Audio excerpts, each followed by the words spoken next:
Looks like we may need to remake the lobby. Well, not remake it, but restart it at least.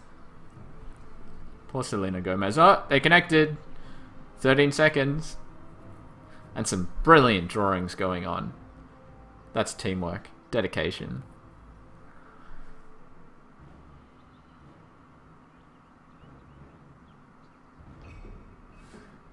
Alright, hello and welcome everybody. This is Southern Cross Dota's Tide's Wrath Season 3, brought to you by TT Esports. I am the Spectre, and joining me is Daredevil Dan. We have URNADO versus TOA in this best of 3 tonight. How are you going, Dan? I'm good, thanks, Spectre. And I'm really excited because it's 6.79. I'm like ready for first pick liches and banning visages, banning bats is just a waste of time. Come on, URNADO. He's still and hero's good crap. He's still good in the jungle, buddy. Yeah, but you've got like this weird chance now because you can't stack and get the same creeps.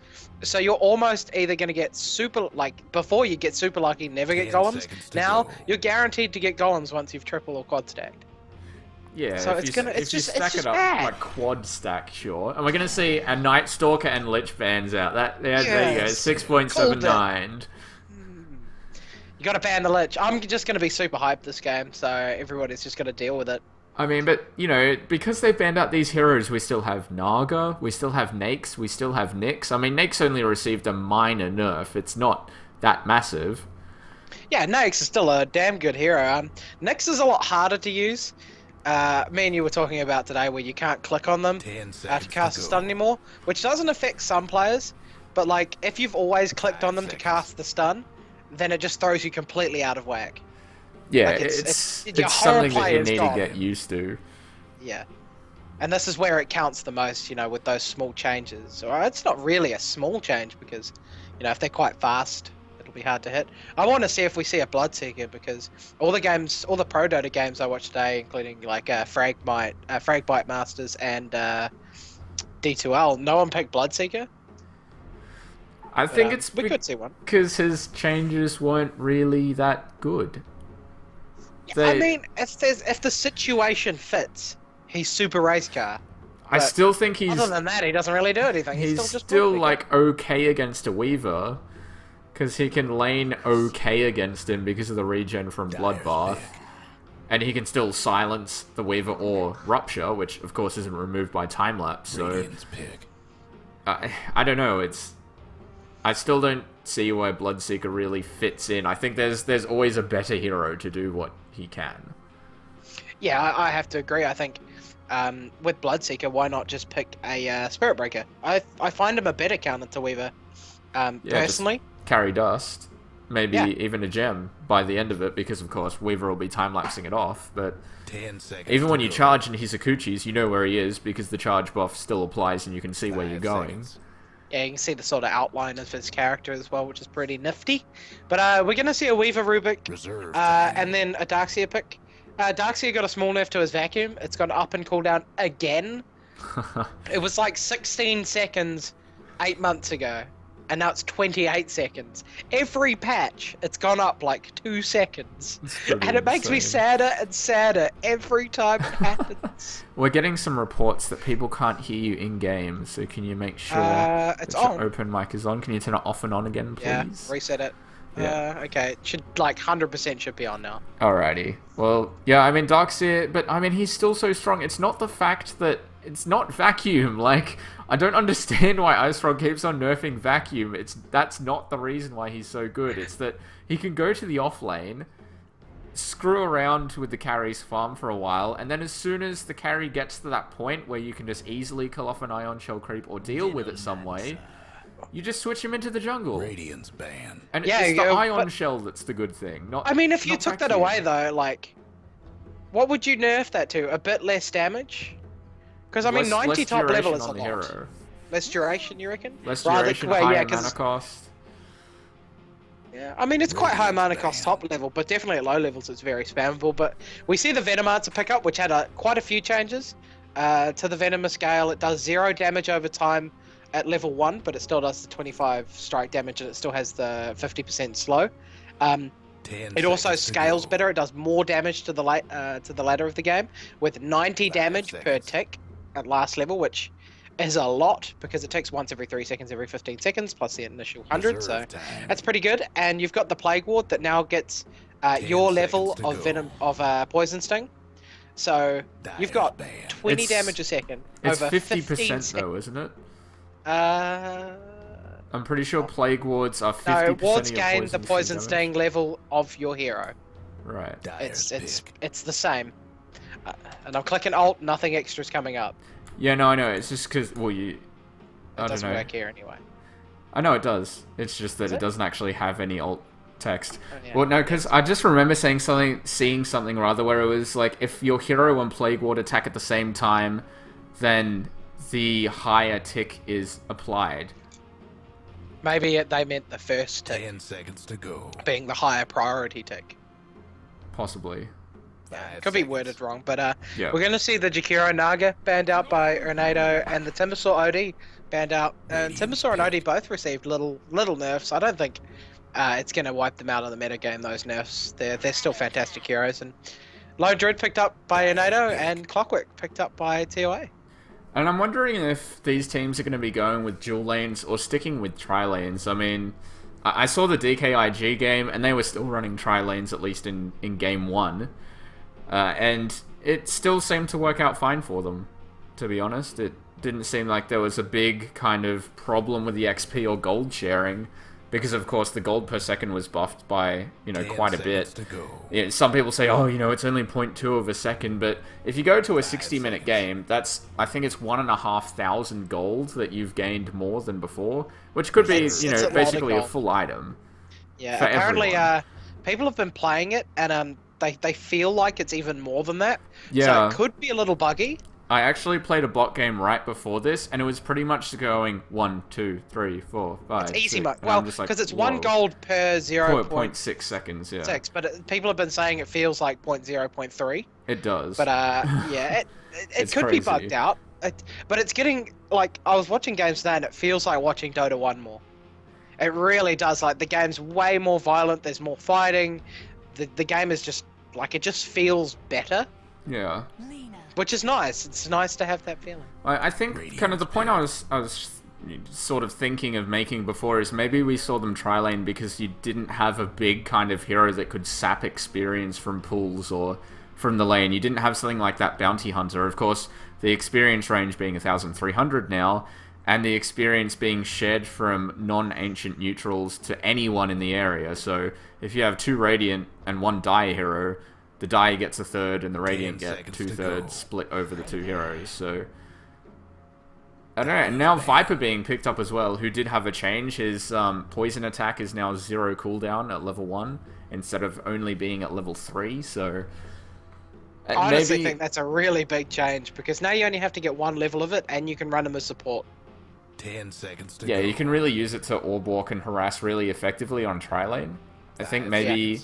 And the thing is with his corrosive skin as well, it makes it hard for tri-lanes to initiate into you slightly, I guess, because, pre-boots, you're all walking around really slowly, and it does give you just that extra tiny bit of survivability, so maybe we see some more Viper as a support play. I mean, I still think he'd be great as a mid laner as well, just because of that really low cooldown orb attack that you can throw out from level 1.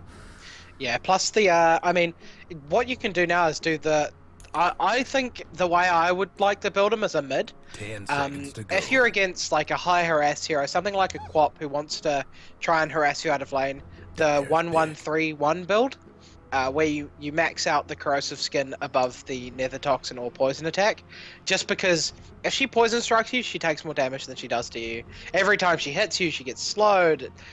She just basically, it's the anti-harass. She can't hit you, or else she's just going to take more damage.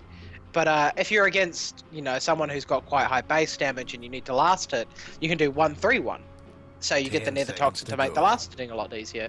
I think Viper's got quite a few ways to build him 5 now. seconds. And he's more of a versatile mid, and as we said, can be used as a support, even in a tri-lane carry. I think he'd be Reserve very good in offensive tri-lanes, which we could be seeing.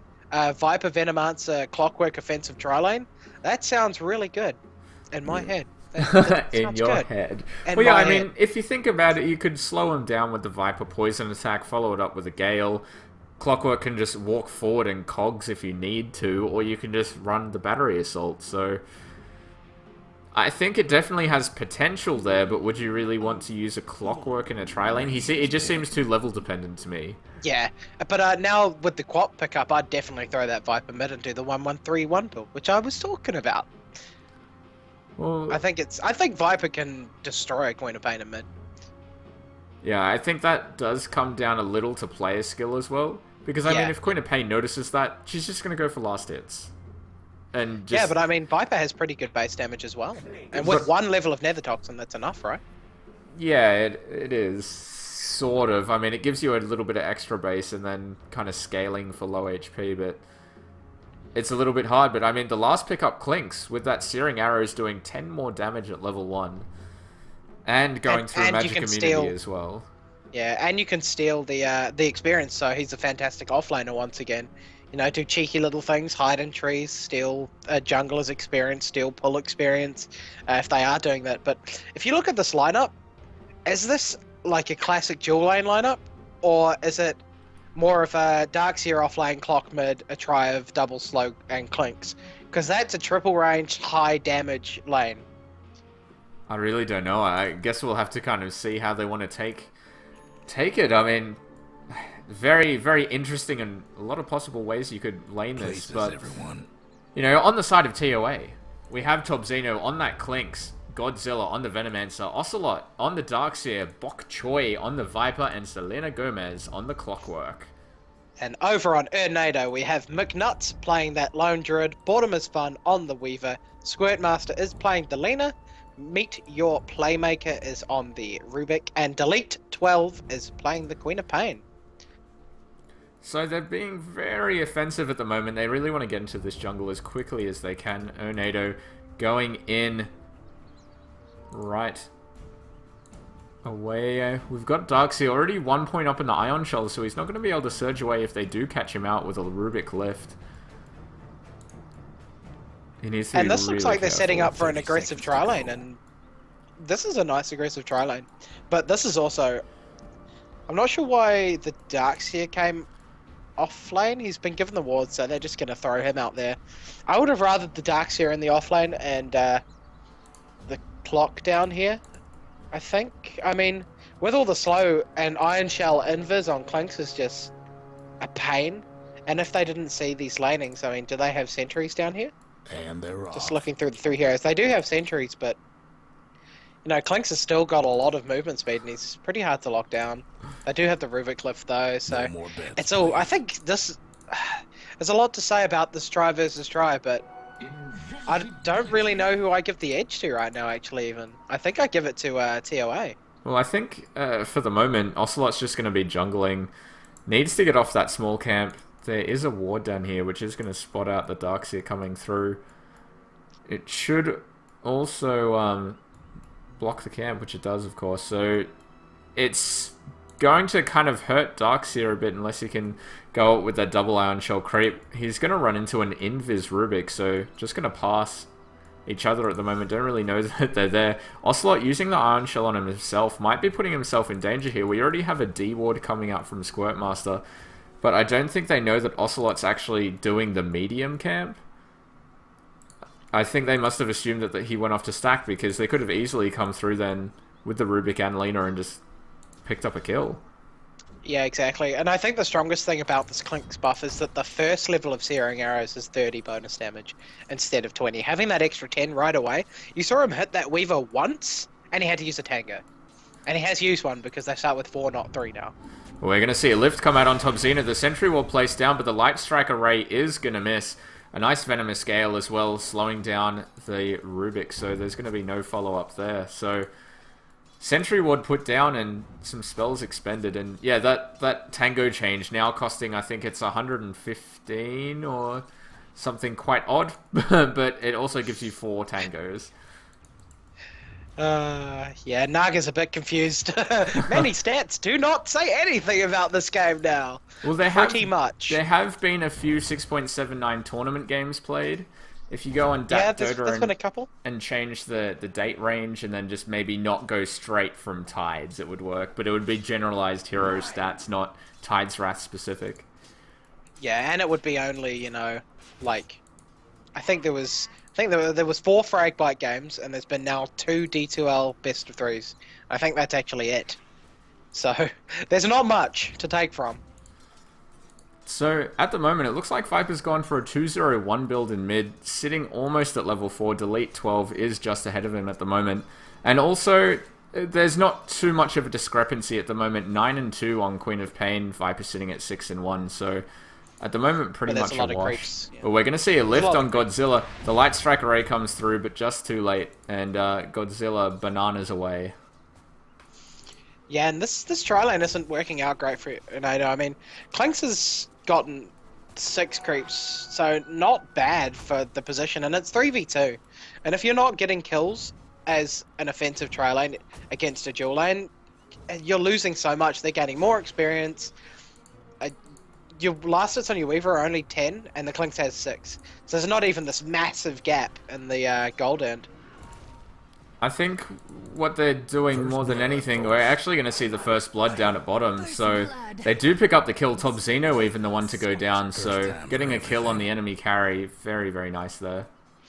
Yeah, and now this tri lane is working, so it just took them a little bit to get going, and I think they really needed those level 2s on the supports, I think, as well, which really helped with the nuke damage and the lifts coming out.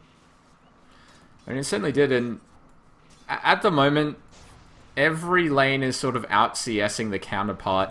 Quap is up at top. We're going to see an initiation on bottom. The Light Strike Array will hit. Right click's coming through, but Tobzino is going to get out of range. We've got Boredom Sakuchiing through, but he is going to just have to run away. But Tobzino almost falling there again. Luckily, just getting out of range. Yeah, and this is definitely where it gets hard for him. They've killed him once. You know, the Weaver is now the same level as him, almost to the exact. He's just over now.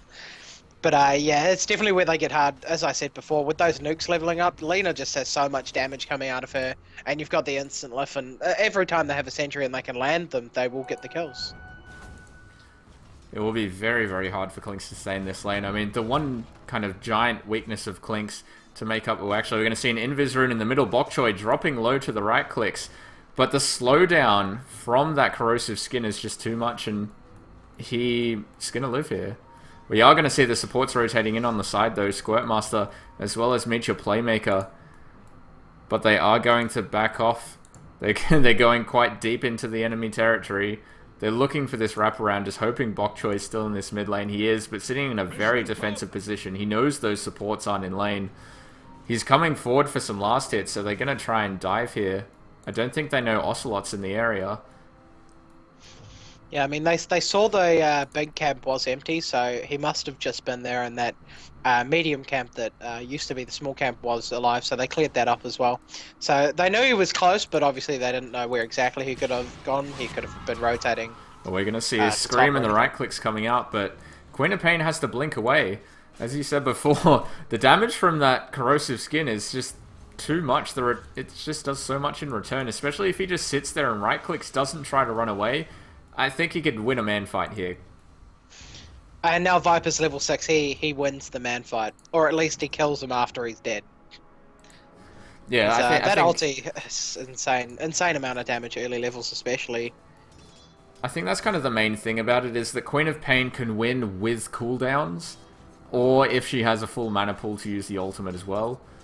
But Bok Choy will more than likely kill her off anyway. We're actually going to see the Queen of Pain bottle up a regen rune right under Selena Gomez's nose. Viper's going to come in. He has the ulti. He's going to throw it out. Delete blinking away. The slow is big.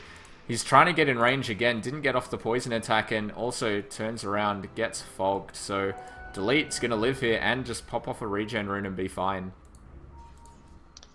Yeah, I mean, you've got to try and play offensively with Viper, but now this high ground ward's going to be very helpful. It is nighttime at the moment. It's going to run out in about a minute 15 now. So, for those of you who don't know, by the way, daytime and nighttime only last 4 minutes each now instead of 6. So, warding is a lot more crucial at the 7-minute mark. So you really need to get those up because it's daytime again, and you want to have bigger vision. Whereas before you didn't have good vision at 7, but sorry, at 8, but now you can. And it's all a bit of a. It's really confusing. Just changing that small change is massive, but it feels small. Yeah, it certainly is, and I was right. I just saw Godzilla's Poison Sting Ward doing 2 damage a second to the Rubik and Lena, and Poison Sting at level 1 does 5, so... okay, so it is I'd halving say it. It's half, yeah, for Poison Sting. Should really say that on a tooltip, right? Yeah, you'd think so, but I guess not being upgraded. so. We're going to see Playmaker come in. The lift comes out on top Xeno. The Light Strike Array is going to come out, but it's going to miss. The Gale hitting on the Rubik and the Lena. You can really see that lack of damage over time. Kind of hurts Venno if he just keeps that at level 1. Yeah, I think maxing the Plague Wards is going to be the standard build, though, or maxing the Poison Sting. And that doing 2 damage a second could have actually just been the magical reduction, because it's only 5 damage a second, and it's magic, so it could actually be full. I think we need to see it at higher levels, or just jump into a game after the cast. Well, we're going to see a root coming out on top. Ocelot still has the Surge, though. Needs another root, but he's going to recall the bear. At the moment, McNutt's really owning this top lane, sitting at 49 and 28 for Clockwork's 8 and 2. Yeah, you can really see the difference in last hits now in all the lanes. The Queen of Pain, 10 above the Viper, the Weaver 46 to the 20 of the Clinks, and Lone Druid 49 to the 8 of Clockwork. So, I mean, Clockwork does not really fare well against a Lone Druid. That's why I would have preferred the Darkseer up here and chuck the Clockwork mid. But they kind of picked around that when they picked up the Clinks. They couldn't really do that anymore because then Viper Clinks. We're going to see Clockwork coming through with the Ion Shell, but McNutt's doing too well, blocking all hook options with the bear, just kind of body blocking himself expertly there. We're going to see a flare come out. He's going to spot him out under tower, still trying to block with that bear. And I mean, an Ion Shell Clockwork is pretty scary, and he has maxed Battery Assault first, so sitting at level 3 right now with a level 3 Ion Shell, that's a lot of damage if you can get a hook off. Yeah, and McNuts hasn't leveled his ulti yet either. It's gone for the quite big greedy build to secure last hits, make your bear strong, and they're going to wrap around now. And man, this bear is just in the right place all the time. Yeah, McNuts knows exactly what he's doing in this lane, always blocking him off. His micro impeccable, but he's going to not pay attention for a moment. Gomez not hooking in there, had a clear path for a good second or two. Yeah, I think he should have actually gone in there on that. He could have taken a lot of damage from the tower, but if you're trading your Clockwork, who's a level 7 for almost level 9 Lone Druid, that's I see no problem with it. Especially a Lone Druid that already has Phase Boots on the bear, plus 1.5k gold. Like, Yeah, it's a be going big back. kill. Yeah, he could even go back for a Midas, so it wouldn't be the worst thing. I think rushing the Radiance this game is going to be pretty powerful for them. But, yeah, he definitely could go back, or could go the Maelstrom build. It's pretty open, actually, and the hook is going to fly and catch him. The Cog's there now. No Iron Shell up here, though. The Darkseer hasn't made it up here. TP is coming in. The ultimate gets thrown out. The Ion Shell grabs it. Queen of Pain. The massive scream coming through. Ocelot running for his life. Does have the mana for Surge, though. And a Soul Ring. I think he's going to get out just fine. Top tower, you know the drill. Yeah, and actually, I mean, pulling the Queen of Pain up there and still killing the Lone Druid, that's not a bad trade for them. That Lone Druid was much further ahead than the Clockwork, and Clockwork, the Lone Druid did die before the Clockwork as well, so I mean that's actually a fine trade for them. That's nothing to be upset about. Yeah, of course you would want no death there, but we're actually going to see Bok Choy come forward. The Dragon Slave slowing down Squirtmaster, but a TP coming in from McNuts. Doesn't have the bear available, though, for another 40 seconds, so there's not much that he can do by his lonesome. Yeah, he's pretty useless without that bear. His phase boots are on it. Most of his damage comes from that bear especially, so he's just going to come to mid, get a few last hits, be a bit safe.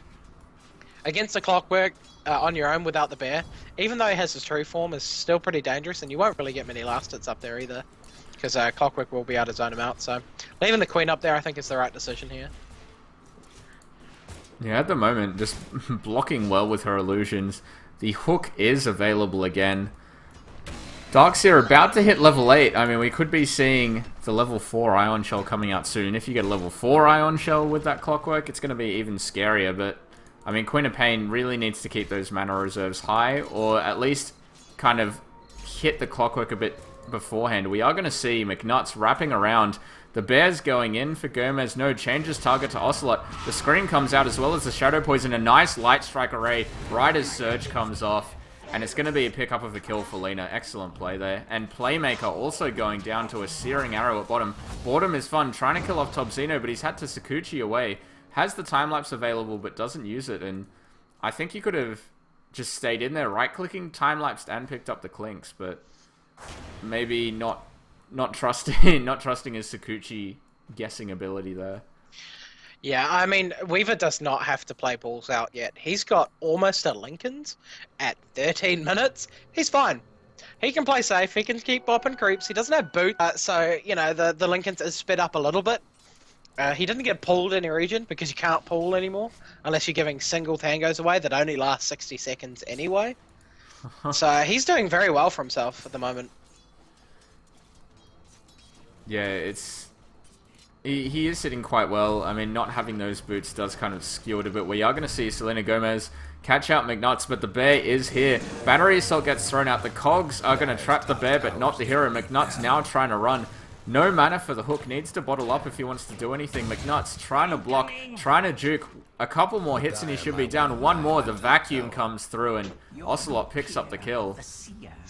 Yeah, it actually looked like a little bit of missed micro there, and he didn't switch into true form.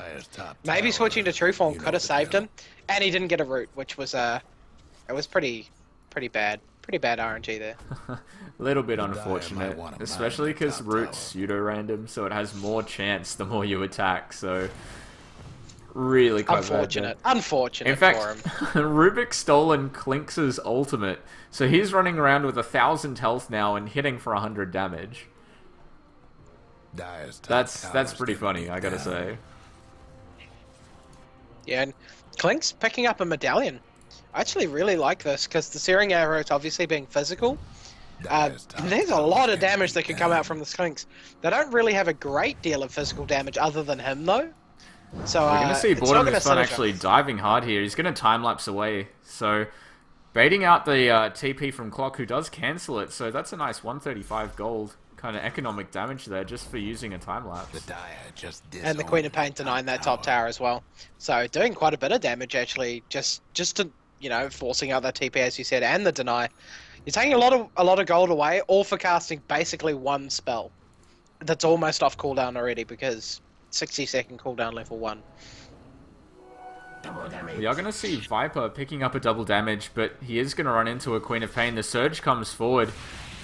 He's going to go in for the Rubik instead. The Lift comes out, throwing out the Viper Strike. The Steel isn't available. He will go down. The Lasagna Blade coming out. The Scream coming out too. He needs a root. They want to go after Ocelot. The Bear's running as fast as he can. Surge is going to run out. 1 hit. 2 hit. No root yet. The third hit is going to get a root. 3 does the trick. 1 charges. Try to keep him alive, but it won't be enough.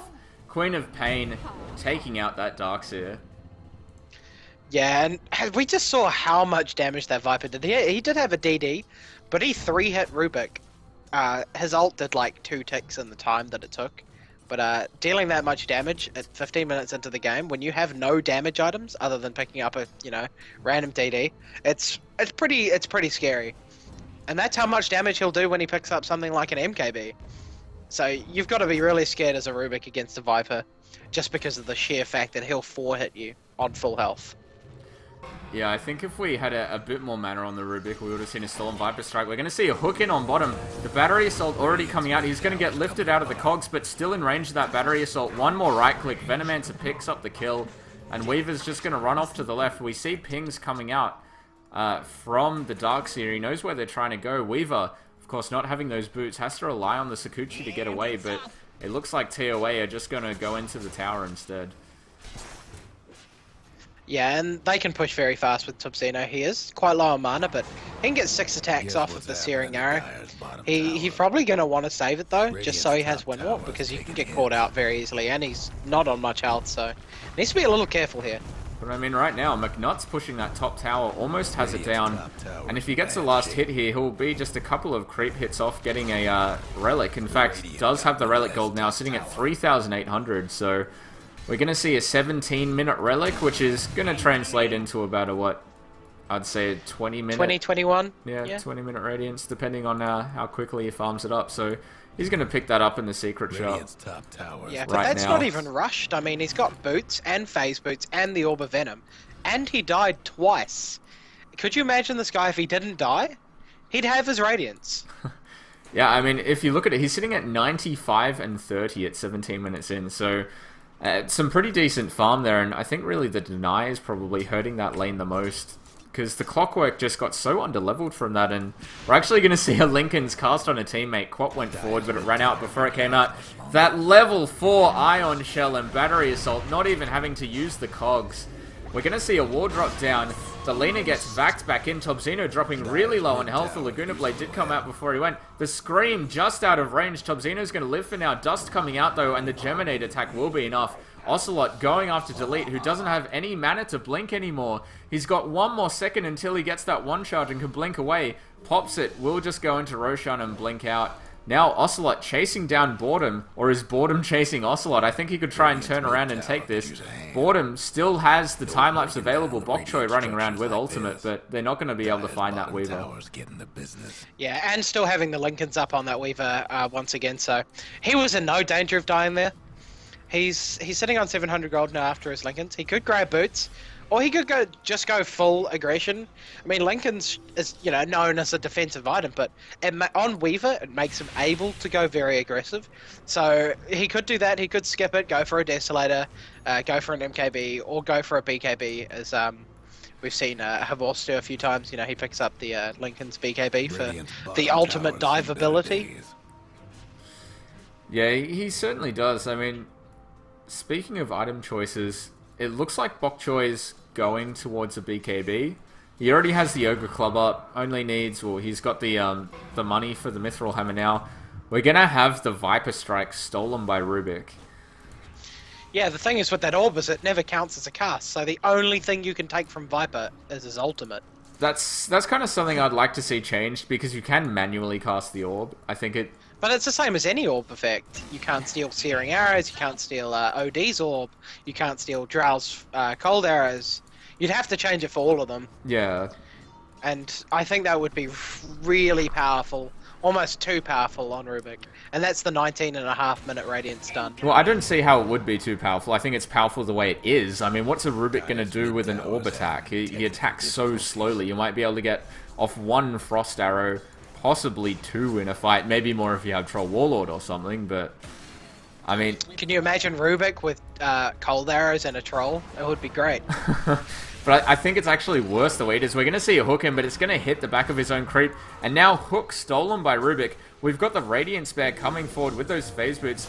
The cogs come out. A nice gale from Godzilla is going to stop McNuts for now, but he's still coming forward. The Viper Strike thrown out, but it's going to be a first hit entangle on the Viper. Big ultimate coming out from Queen of Pain. Everyone dropping low. McNuts still here. Nice back, but it's only going to catch 1 in the wall, I believe. Clockwork is going to go down to the Dragon Slave. We're going to see a surge forward. Bok Choy chasing a nice Light Strike array on his area. Now the Laguna Blade thrown out, but not enough. But Weaver is here for the cleanup. Ocelot trying to old man chop Boredom down. And we have Tobzino in range as well. He's going to come out, do a few Searing Arrows attacks. But the time-lapse available, the Dust comes out, as well as the Poison Strike. Tobzino trying to run a blink forward from Delete, but he's going to go to the side, taking tower shots, as well as Searing Arrows, and that's ally cast Lincolns on him at the moment. And big trades happening in that mid lane. That fight went fantastically for TOA at the start. That wall vacuum, like, sure it didn't get them all in the wall, but the amount of damage that came out from that and the Venomancer ulti, it put them all on almost nothing. Queen of Pain just gets away and then pops the regen rune that she had. So sitting back at full health kind of skewed it, and then Weaver coming in for the cleanup was great. But I mean, that just slightly more damage on every hero, and TOA would have dominated that fight. I think one of the big things though is the Radiance pickup came out, and because that fight lasted so long, that's just where Radiance thrives. It's so good when you have a Radiance, you know, for a 30-second battle almost. Well, I guess that's sort of the problem. The Radiant lack a little bit of burst damage. I think the closest you really have to it is maybe if you've got the single target of Viper as well as a strafe searing arrows from Clinks. That's very different to URNADO, where you have kind of the Fade Bolt as well as the Scream as well as an ulti from Queen of Pain and kind of the Laguna Blade as well. Like, it's a lot quicker. So I think the Radiance is just such a good pickup. In fact, now Bok Choy going to get entangled in that bottom lane. You can see that Radiance hitting through. Boredom is here as well. It's going to be an easy pickup after that single root. In mid lane, Rubik will go down as well. So Tobzino picking up a kill for free. Yeah, I think anybody now who gets caught with an entangle is dead. Like, having a Radiance this early is so powerful. And as you said before, you know, they don't have any burst to bring it down. Blinking forward, gonna chuck out the Scream on 2, but can't really just initiate when it's just him against the Darkseer on a clock. He's gonna blink forward again, gets surrounded by creeps though. The Scream will miss, but the Shadow Poison thrown out. Bear's trying to attack, the Surge comes out, but the Cogs at the same time. A tiny bit of miscommunication there, but they do both manage to escape. The bottom T1 still going down, and a little bit of damage done to the Dire T2 in mid lane.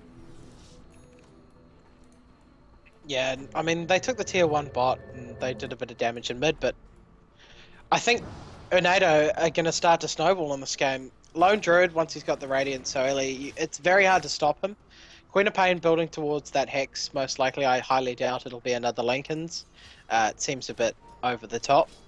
And there's a weird cooldown sharing thing that happens with it, that if you cast your Lincolns on an ally with Lincolns, they share the same cooldown, so if the casted one pops, then your one pops, but if yours is on cooldown... Sorry, we're going to get hooked on the top lane. The Battery Assault coming through as well as the Clink strafe searing arrows doing so much damage. Yeah, that was exactly what they need to do. Yeah, it just shows you kind of the pick-off power that they still have. I mean, Clinks was just sitting in invis, spotted out that lone Druid and caught him out. We're actually going to see a blink forward. The dust coming out already onto Clinks, but there's no follow-up, and Selena Gomez is going to be the sacrificial lamb here. Going down to delete Scream. And it's a nice little kind of pick-up of a counter kill, and Viper's now picked up a BKB. Yeah, and this could be exactly what the Viper needs. Unfortunately, the Entangle does go through it, so he can still be locked down by luck. Well, Clinks is going to come in the top lane. The lift from Rubik comes out. The Light Strike Array follow-up. Tobzino's here. The Laguna Blade as well. The Invis, but the Dust gets thrown out. But Clinks still with that, I think it's 44% move speed at max level. That Skeleton Walk, Ferrari Walk. And it's just too much. We're actually going to see Ocelot come in the back lines. Meet Your Playmaker will be TPing out. Vac will be too late if he attempts it. So, all in all, just a few cooldowns traded, and Tobzino managing to get away from the supports there. Yeah, the movement speed he gets from that that Skeleton Walk is insane. You know, even if you do dust him, if you've got no hold left, there's nothing you can do. And I think almost all the reason they didn't get that is because Lena isn't level 11. If she'd hit level 11 there, they most probably would have killed him. If not, he would have been left on 30, 40 health. I think what needed to happen as well is the Lena needed to throw out the dust earlier. The dust only came out when the Invis came out, and they would have known that he was going to try and get away. There was a space of about one second or so where they could have been throwing out right clicks. I still don't think they could have got the kill, but no, it still would have been... There was a split second where their attacks were disjointed. They were just kind of standing there going, what? And then the dust was thrown out. No first hit entangle there. Tobzino manages to run away. Yeah, I mean, unfortunately that sort of thing does happen. You've got to be quite onto it. You know, when you're focusing, you sort of tunnel vision on kill him, attack him, and you're like, oh, alright, dust! What's my hotkey for that again? Oh shit, oh no, he's getting away! Ah! Yeah, exactly. If you're not playing support, you know, all the time, you probably don't actually have a dedicated slot where you put your dust every time, and you just click it. You know, it's a second reaction thing. Yeah, it's just a heat of the moment thing. I mean, we're gonna have Weaver has gone full-on aggressive. Will have his Desolator and a couple more creep last hits, and Clink's also picking up an Orchid, so that's going to work wonders against that Weaver. no time-lapse, no Sakuchi, and he's going to be in trouble if that Linken's gets popped. Yeah. The unfortunate thing is they don't have a small spell to pop the Lincolns. What do they sacrifice? Hook? Viper ulti? Because the orbs don't pop it. So, Lincoln's this game is fantastic for the Weaver. So they've got to waste something decently big to even get the silence out. Trouble brewing at Radiant's It's kind of a problem with the draft, and I guess they weren't thinking of it too hard in the drafting stage, but yeah, Weaver is still going to be extremely hard to kill. They may even... I don't know how you would even do it. I guess maybe a Scythe on a Darkseer, but then do you really want the Scythe off or the Silence off? Yeah, So, exactly. It's... You know, they don't have that, VS, throw your stun, you know, and then we can silence him and Viper ulti him and just destroy him. I think the sacrifice is going to actually have to be the Viper Strike to get the silence off, and then you can hook in, but... And you've got the slow from the other spells, so I think it'll be fine like that. But it's still sacrificing a Viper Strike, and you don't get it for the teamfight to use on anyone else. And now URNADO are going to try and pick up this Roshan. well, yeah, I was going to say, would you normally kind of use it on the bear to slow it down so it couldn't get in range in a fight? But I don't know, we're actually going to see the bear dropping quite low. He's going to resummon it now, so... The Dai are going to pick up a Roshan uncontested, and we get to see this fancy new Roshan timer. Doesn't it look pretty? Each dot representing a minute. So yeah, once it hits the 6th dot, then there's an opportunity from 6 to... And then it turns into... It gets another circle, which Yeah, is it the here. 3 minutes and where it can come back. But that's weird, because that circle has, what, 1, 2, 3, 4, 5, 6, 7 dots. No, it's what happens is there's the first dot is one like to the right. It's like a clock, so it just goes 1, 2, 3, 4, 5, 6, 7, and the last one is 8, and then the third ring appears, and it's got 2 dots, which is a minute, and it can spawn right as obviously the 8-minute runs out, or then you have the next couple of minutes where it comes out. It's really weird. I saw it on stream earlier where there's like a red bit where there's the missing part of the random respawn. Yeah. But it's just insane. I think they need to make the middle ring a bit easier. I think the outer ring is fine as it is. It's 8 minutes. Easy peasy. Yeah. But I think that the inside ring needs a bit of work. I think what they should do is have the outer ring at 6 minutes, so you know when the Aegis runs out, Oh, then have another ring that McNuts. spawns. First hit root. Godzilla throws out the ult, but he is going to die here. A bit more Radiance burn. Tobzino coming forward, but he gets dusted. Queen of Pain coming through, and the ultimate picks him up right on the edge. And it's going to be 2 kills there, dropping the Clinks. It's a big kill picked up by URNADO. Yeah, really nice pickoffs. That first entangle was just really, really depressing. As a support, I can tell you, Yeah. you just kind of just hit ultimate Just and give then up. just take your hands off the keyboard. You're like, alright, I'm dead. Not kiting, not doing anything. Alright, whatever. But yeah, as I said, I think the outer circle should just be 6 minutes, and then it should spawn another circle, and tell you when it's gonna end. But it's like I think I like always that it always has to be after 8 minutes. So rather 8 minutes is the lowest it can be. So I'm fine with the outer circle being 8 minutes, and then they're either Roshan will respawn or a middle circle appears for the next possible 3 minutes. Okay. That Yeah, I makes the think most sense. Yeah, I think it does. I like the little ball that spins around it. It's like completely unnecessary, but, But it's it's cool. pretty. It is. I like this new Roche timer. It doesn't have a cheese bit missing either. It's like working properly. It's probably why I never got fixed. They're like, we're gonna change it soon. It's fine. Ice Frog has said, don't worry. He'll tell us why eventually, I'm sure. And now we know. And We it should have looks all like foreseen it. the T1 might drop in mid. In fact, they're going to use Fortify to try and save it, and I don't think that's a wise choice because, of course, there's no backdoor regen. We're going to see a hook in. Boredom is fun getting caught out. A nice back wall placed afterwards. They're going to have to run through it if they want to escape. Ocelot getting trapped in the cogs now will go down. McNuts coming out with barely any damage done. The BKB coming out from Bokchoy doing a lot of damage to McNuts, but he will go down. They're still trying to take him down. It's 4 down so far. A complete team wipe. And that that lone druid is still alive. He's just going to TP out of there. And I honestly think he didn't need to TP out there. They could have put a lot of damage onto that tier 2 tower unless someone bought back. He was buy completely traps. fine sitting there. Yeah. Do they have anything to heal him up, though? Radiant's mid tower. They don't I mean, need he to, could've though. regen, yeah, Everyone's dead exactly. until Clockwork comes back.